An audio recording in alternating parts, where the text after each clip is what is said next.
Hello, everyone. Happy Sunday. So, Harley Quinn, first three episodes. I just finished watching it like 15 minutes ago, and gotta say, it's boring so far. I am bored so far. And I don't know, it's the first three episodes, so I hope that this is not setting the tone for the rest of the season, because if so, I'm gonna be tuned out really quick, right? Or maybe this is just a rough start and things will pick up. But these first three episodes, I don't know. The humor was not there like it has been for the past two seasons, mainly season one. Like the funniest episode I would say is maybe the third. I audibly laughed during the villainy awards, especially when Catwoman won her award and gave that speech. That was golden. And Black Manta clapping, golden. Um, I would say my favorite episode, probably episode two, just because there was a lot going on. We had the Bat Fam, we had Commissioner Gordon, we had Harley and Ivy in the gang. So I really enjoyed bouncing between those, and then they all converged in the escape room. I thought that was pretty nice. I was tuned in for that. I think that's it though. Let's see. Some other positives. I do like the Bat Fam. I like Nightwing coming back and trying to, you know, find a way to be a team player again after he worked so hard for his independence. I think how, with how edgy he is, it was definitely a play on Titans and how they presented and characterized Dick Grayson. I think they were definitely making fun of that, which fine by me. Batman and Catwoman being in a relationship is very funny. Um, Batman is giving me submissive tease, and honestly, I see it. I see it. Let's see. Let's see.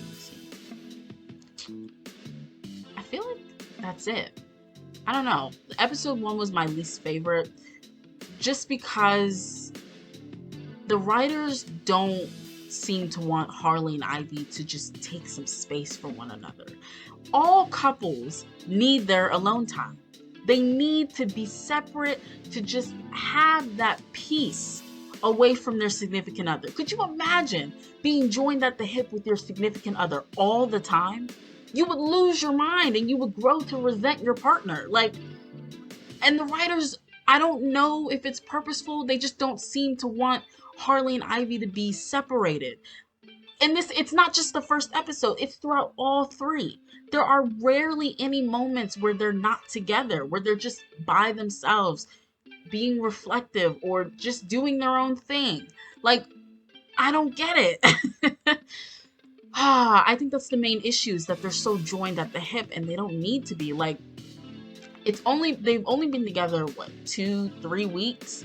But it's clear that these two are just on two completely different paths. Like, Harley's very reckless, she's very chaotic, and Ivy is the complete opposite, and vice versa. And maybe they could compromise and come together. They've done it before they were a couple, but I think it's just different because they're in a relationship and Harley feels like she has to do everything with Ivy. Maybe that's hinting back to her relationship with Joker, where she was attached to him at the hip, and maybe she's carrying that into her relationship with Ivy, but it needs to be addressed because it's honestly annoying. Like, Harley was so insufferable that first episode. Even, I would argue the first three, but really that first episode, she was very insufferable because she just kept forcing Ivy into situations where she's clearly uncomfortable and it's just not her thing, right? And I feel like Ivy's a little more considerate in that regard, because when she was going back to her plant place, whatever it's called, to work on her experiment to terraform the earth, she was telling Harley, if you don't want to come, you don't have to. You can stay and do your thing. But Harley was like, no, I'll come. Like, Harley, relax. It's okay. It's good, girl. You can stay. It's all right. But Harley just kept forcing Ivy into the situation. She tried to bum rush her into leadership. That didn't work.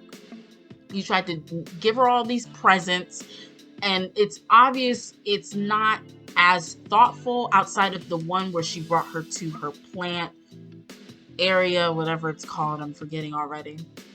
But other than that, the other gifts weren't really that thoughtful. They really catered more to Harley than Ivy.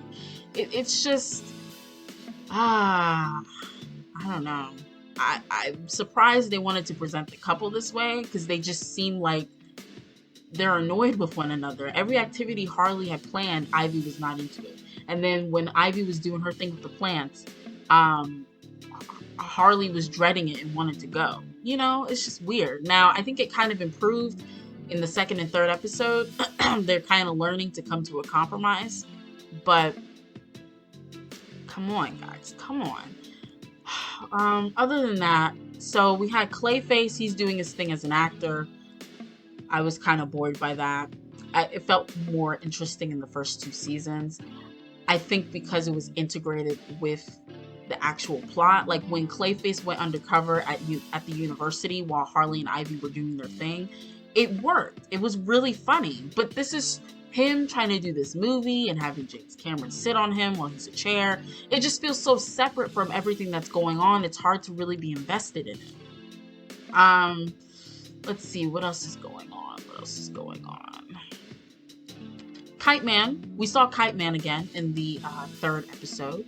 He has a new girlfriend. They seem like they really complement each other and they're very sweet. So I'm happy for him. I'm glad he's moved on from Ivy and everything. Side note, I really enjoyed the conversation Ivy and Kite Man's girlfriend had outside of the award ceremony because they were both pretty unsure of themselves and how they fit into their respective relationships because they feel so different. Especially Kite Man's girlfriend. She was kind of just afraid of being there to support Kite Man because they were seated with Poison Ivy and Harley, so it was really awkward. But I'm glad Ivy kind of reassured her, like, you really don't need to be afraid of me. Who am I? I feel like that was a bit of growth from Ivy, and I appreciated that. Um, it was nice. And then they both went back in there to support their significant other, and it was cool. I really enjoyed that conversation. I do wish we could have maybe had a little insight on how he felt after everything went down with the wedding. Maybe we'll get that as time goes on. I'm not really sure. Let's see. I'm trying to think. Bane was there. His jokes didn't really hit like they did in the first two seasons. Like I said, the humor's just not there, but time will tell, I guess. I can't think of anything else worth noting. I've just been very bored. It's been severely okay. And I expect a little more with this show. As far as my ratings for the episodes across the board, episode 1, 3 out of 10. Episode 2, 4.5 out of 10, maybe. Episode 3, 4 out of 10. I was just bored. So it's hard for me to truly enjoy a piece of media and you're sitting there wondering when it's going to be over. So hopefully it improves. We'll see. Let me know what you guys think if you're watching the show, if you're not. But either way, thank you for listening. Thank you for watching. And I'll check you guys later. Bye.